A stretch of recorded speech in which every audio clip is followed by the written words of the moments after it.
தற்போதைய அண்மை செய்தியை பார்த்துக் கொண்டிருக்கிறோம். ராமதாஸ் தலைமையிலான பாமக நிர்வாகிகள் ஆலோசனை கூட்டம் என்பது தொடங்கி நடைபெற்று வருகிறது. தைலாபுரத்தில் இந்த ஆலோசனை கூட்டம் என்பது நடைபெற்று வருகிறது. இன்று ராமதாஸ் இதற்காக அழைப்பு விடுத்திருந்த நிலையில் 21 நிர்வாகிகளில் 11 பேர் வருகை தந்திருக்கிறார்கள். கூடுதல் தகவல்களை செய்தியாளர் குணாநிதியிடம் கேட்கலாம். குணாநிதி, விவரங்கள் என்ன? வணக்கம். அதாவது விழுப்புரம் மாவட்டம் திண்டிவனம் அடுத்த தைலாபுரம் தோட்டத்தில் பாமகவுடைய மகளிர் அணி, மாணவர் அணி, இளைஞர் அணி உள்ளிட்ட அந்த அணிகளுடைய மாநில நிர்வாகிகளுடைய ஆலோசனை கூட்டம் என்பது தற்போது தொடங்கி இருக்கிறது. மொத்தம் 21 பேர் கொண்ட இந்த மாநிலத்திற்கு இந்த அழைப்பு விடுக்கப்பட்டிருந்த நிலையில் இதில் 13 பேரோடு தற்போது இந்த கூட்டம் என்பது தொடங்கி இருக்கிறது. குறிப்பாக மகளிர் அணியைச் சேர்ந்த 6 நிர்வாகிகள் முழுமையாக இந்த கூட்டத்தில் பங்கேற்றிருக்கிறார்கள்.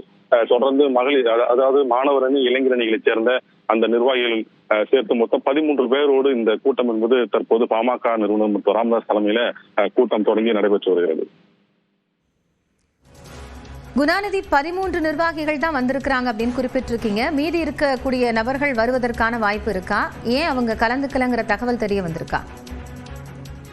நிச்சயமாக. அதாவது நேற்று இதே போலவே பாமக நிறுவனர் மற்றும் ராமதாஸுடைய தலைமையில கட்சியினுடைய மாவட்ட செயலாளர்கள் மற்றும் தலைவர்கள் கூட்டம் என்பது நடைபெற்றது. அதில் பெரும்பாலான உறுப்பினர்கள் அந்த கூட்டத்தில் கலந்து கொள்ளவில்லை. அதே போலவே இன்றும் தற்போது அவர்களுடைய அந்த மாநில நிர்வாகிகளுடைய 21 பேருக்கு முழுமையாக அழைப்பு விடுக்கப்பட்ட நிலையில் அதில் பாத்தீங்கன்னா கிட்டத்தட்ட 13 பேர் மட்டுமே தற்போது வரை கலந்திருக்காங்க. இந்த நிலையில தான் அதாவது மருத்துவர் அன்புமணியுடைய ஆதரவாளர்கள் என்று கருதப்படக்கூடிய சிலர் இதில் கலந்து கொள்ளாமல் தவிர்த்து வருவது இதில் மிக குறிப்பாக பார்க்கப்படுகிறது. நன்றி குணாநிதி. இது குறித்த கூடுதல் விவரங்களுக்காக மீண்டும் இணையலாம்.